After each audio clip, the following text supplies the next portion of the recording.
Hey, the final production of the summer. Can you believe it? Yeah, final production of the summer and the final production of my time at the Clinton Area Showboat Theater. As I understand. So talk about your time here and that decision. Yeah, 14 years is a long time, and I've been a leader in the company for the last probably 7, and then running the company as the person in charge. Just it's good to vary it up, right? You need new leadership in there to bring new ideas, new game plans, right, to keep things moving forward. And the goal for me being here was to primarily just keep the boat afloat, get us out of our debt that we were in, and I checked those boxes.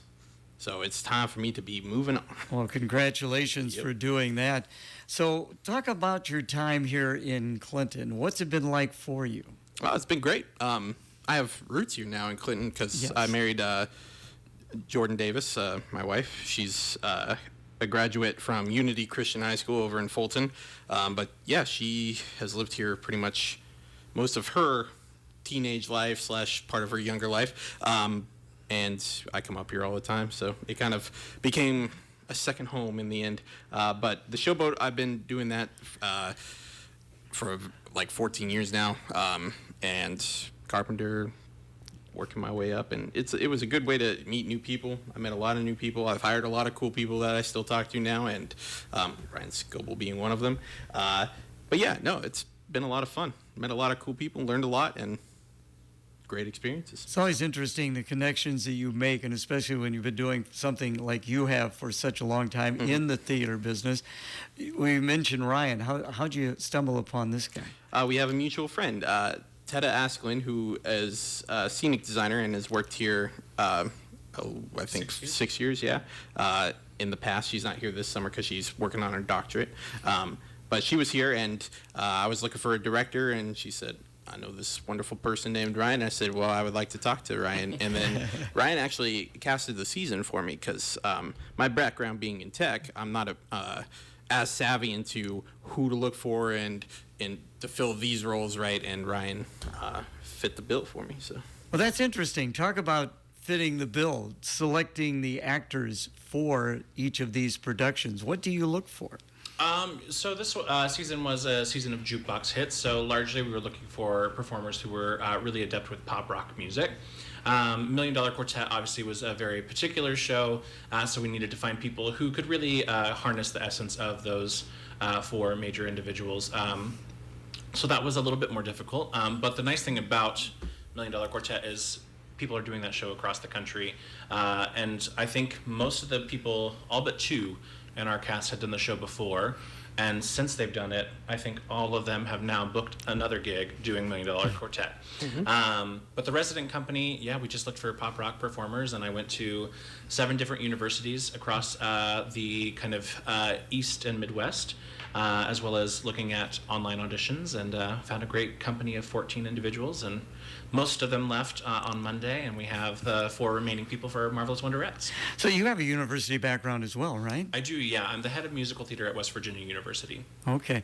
So I've seen Million Dollar Quartet, and they not only need to sing, but they have to play the instruments as well. So that's something you got to look for. Yeah, definitely much harder to find. But we got 4 really, really great individuals for that. So talk about how the season has gone so far. It's been really fun. The Million Dollar Quartet was not. It was a show I saw in New York on Broadway, and it wasn't necessarily my favorite, but I loved it at the boat. I thought those guys were fantastic, as well as Riley, who was Diane, and it was so nice to see Clinton really come together and support that show. And then we kind of rode that wave for Rock of Ages and for We Will Rock You. Luckily, I got to be in those, so that was a lot of fun. And now we're here at the final one, the Marvelous Wonderettes. So you direct as well as perform. How do you tie the 2 together? I think what makes me a good director is that I am an actor and a performer, because I've been on both sides of the table. So for me, being an actor is really fun because I just get to show up and do that job. As a director, I have to answer everyone's questions, so that involves a lot more work, but it's fun in its own way as well. And I also choreographed the Marvelous Wonderettes, so a little dancing as well. So you do that as well? Yeah, a little bit of everything. So you're like a triple threat or what? Well, you have to be, right? So let's talk about this production, the Marvelous Wonderettes. 4 young ladies Talk about these 4. Sure. So it's a 2-act musical. The first act takes place in 1958. It is the girls' super senior prom. And so they are all vying for the position of prom queen. So obviously it's going to get a little contentious there. And so they sing songs from the 1950s during the first act. And then the second act takes place in 1968 at their 10-year reunion. Their lives have changed a lot in the 10 years, and so they kind of come back together and talk about those things, as well as singing songs from the 1960s, like Son of a Preacher Man, Leader of the Pack, and Respect. So a lot of fun tunes that people will really know.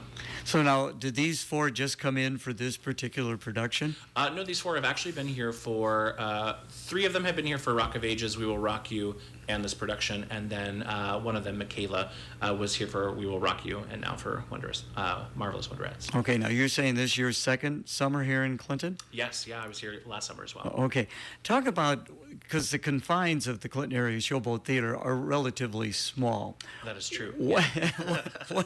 What is that like, having to put together a show? Because sometimes I just marvel at the fact you put together a show with such small space. Yeah, what I love about the boat and being a director at the boat is it is such a unique space, and it really kind of works to your creative brain of how to maneuver around a space that really only has, well, I guess it has 6 entrances, but they're all kind of in weird places. Wonderful, but weird places. It's been easier for this show because this is what we call like a unit set, so it doesn't change. So this has been relatively easy to direct, but some of the other bigger shows like Rock of Ages and We Will Rock You definitely creatively use that space.